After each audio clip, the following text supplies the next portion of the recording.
This example tutorial demonstrates the application of ReactLab Kinetics to the modeling and analysis of a simple enzyme reaction mechanism. The data in this example have been simulated using ReactLab, and I will now load the corresponding Excel workbook. You can see that the simulated data has already been analysed and that ReactLab has resynchronized with all the previous results. The main GUI displays the residuals and the spectra and concentration profiles of the species defined in the mechanism. The model we have defined is based on a Michaelis Menten enzyme mechanism in which a substrate binds to an enzyme reversibly, forming an enzyme-substrate complex. Product is formed in a rate-limiting catalytic step during which free enzyme is released.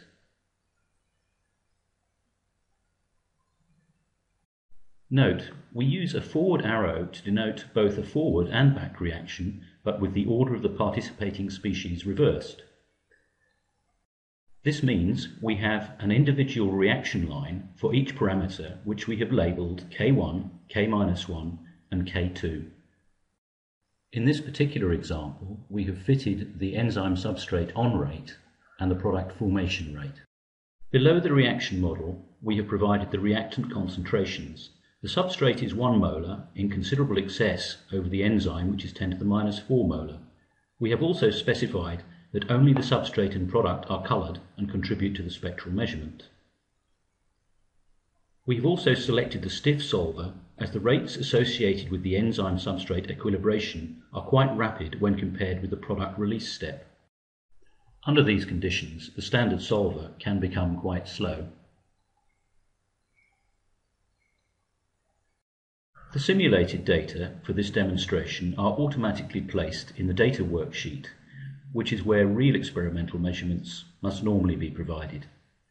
The data are arranged with spectra in rows and time down the vertical axis. For now, we will return to the main worksheet. As we saw earlier, here are the best fit spectra and concentration profiles from an earlier fit. So let's change the optimized parameters to illustrate the fitting process. We will adjust both K1 and K2 by nearly a factor of 2 and use the update function to see how the model with these adjusted parameters matches the data. Clearly, we now have systematic deviations in the residual surface and incorrect concentration profiles, as well as negative excursions in the absorption spectra. Whilst incorrect, the parameters are satisfactory initial guesses, however, so let's now commence the fitting process to try and recompute the optimal values. The iterative fitting process can be followed in the square sum progress plot. Following an initial divergence, the algorithm successfully responds and converges to yield a minimum residual square sum. We can also see the optimized spectra and concentration profiles have also been restored. To inspect the fit result in more detail, we can use the ReactLab graphic GUI figure. Here in this initial display are all the measured spectra, but I can switch using the drop-down menu to display in other modes. Here, for example, are the species concentration profiles. The plot is dominated by the substrate utilization and product formation curves. The zero order phase here is characteristic of all the enzyme being tied up as an enzyme-substrate complex prior to the exhaustion of substrate. We can visualize the intermediates in more detail by using some of the ReactLab graphics utilities, such as the vertically constrained zoom option.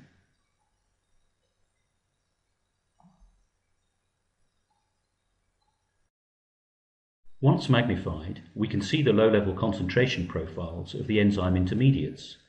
The plot clearly shows the virtual saturation of all the enzyme sites while the substrate is in excess. Only after the depletion of substrate do we start to see the release of free enzyme. I can now switch mode to view the kinetic profiles of the data at each wavelength. I can superimpose the computed Y-calc derived from the model and inspect the accompanying residual plots. I can view all the data simultaneously or scan through individual traces quite easily. Finally, all the optimized parameters and results have been written out to the Excel workbook.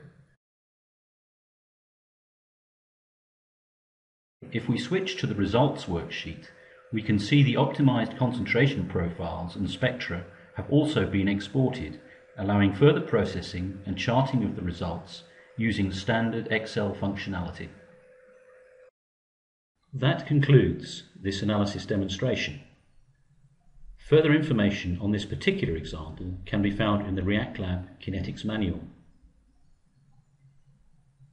Thank you very much for listening.